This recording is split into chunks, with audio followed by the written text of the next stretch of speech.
बिस्मिल्लाहिर्रहमानिर्रहीम। अस्सलाम वालेकुम। आज जो कहानी मैं आपको सुनाने जा रहा हूँ उसका मौजूद है शाह फैसल और इस्लामी कानून। शाह फैसल एक इंतहाई अच्छे सऊदी अरब के बादशाह थे। शाह फैसल एक इंतहाई इस्लाम पसंद शख्स थे और उनके दिल में इस्लाम की मोहब्बत हर वक्त रहती थी। शाह फैसल एक बार लंदन गए तो उन्होंने एक खाने के दौरान चम्मच के बजाय सिर्फ अपना हाथ यूज किया। हालांकि वहां पर चम्मच कांटे सब कुछ मौजूद था। शाह फैसल से किसी ने पूछा कि आपने खाना हाथ से क्यों खाया है। शाह फैसल ने बताया कि मैं उस चीज को क्यों इस्तेमाल करूं जो कि आज मेरे मुंह में है, कल वो किसी और के मुंह में जाएगी। इसलिए मैं अपने नबी की सुन्नत पर अमल करते हुए हाथ से खाने को तरजीह देता हूँ। एक बार अमरीकी सहाफियों का एक वफ्द सऊदी अरब गया। उन्होंने वहां एक हफ्ते से ज्यादा क्याम किया और अमन अमान की सूरत हाल का जायजा लिया।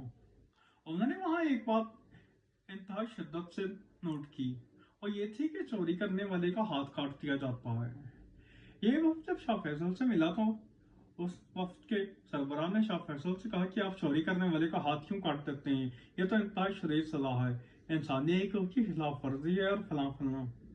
शाह फैसल ने उनकी बात तहम्मुल से सुनी और कुछ देर खामोश रहे। साफी ने यही समझा कि उसने शाह फैसल को लाजवाब कर दिया है। शाह फैसल ने थोड़ी देर तवक्कुफ के बाद कहा कि आप में से कौन कौन अपनी बेगमात को साथ लाया है। उनमें से कुछ सहाफियों ने हाथ खड़ा किया कि हम अपनी बेगमात को साथ लाए हैं। शाह फैसल ने कहा कि आप अभी सऊदी अरब के सबसे बड़े शाही बाजार में चले जाएं और वहां अपनी बेगमात से कहें कि वो अपनी मर्जी से सोने के जेवरात की खरीदारी करें और इन जेवरात की तमाम कीमत मैं अपने कौमी खजाने से खुद दूंगा। फिर अपनी बेगमात को कहें कि वही जेवरात पहनकर वो सऊदी अरब के किसी भी शहर में घूमे और फिर मुझे बताएं कि क्या उनकी तरफ किसी ने मैली आंख से भी देखा है या किसी ने जेवर चुराने की कोशिश की है।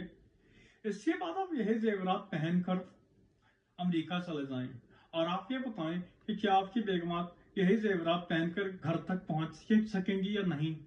तमाम के तमाम सहाफी हक्का बक्का रह गए। शाह फैसल ने दोबारा अपना सवाल का दोहराया कि आप मुझे बताएं कि क्या आपकी बेगमात घर तक यही जेवरात पहनकर पहुंच सकेंगी या नहीं। उनमें से एक साफी ने कहा, जनाब घर तक तो क्या, हमारी बेगमात कभी भी एयरपोर्ट से बाहर भी जिंदा सलामत नहीं निकलेंगी। उन्हें वहीं पर ही चीर फाड़ खाएंगे। उन जेवरात की वजह से वो कभी भी महफूज नहीं रह सकेंगी। शाह फैसल ने कहा, आपने अपने सवाल का जवाब खुद ही दे दिया है। सऊदी अरब में इन्हीं कानूनों की वजह से तमाम के तमाम लोग अमन अमान से रहते हैं और चोरी चकारी का कोई भी चक्कर नहीं होता। यही वजह है कि मैं इन कवानीन को पसंद करता हूँ। अगर आपको हमारे चैनल पर दिखाई जाने वाली वीडियोस पसंद आती हैं तो आपसे गुजारिश है हमारे चैनल को सब्सक्राइब करें। शुक्रिया।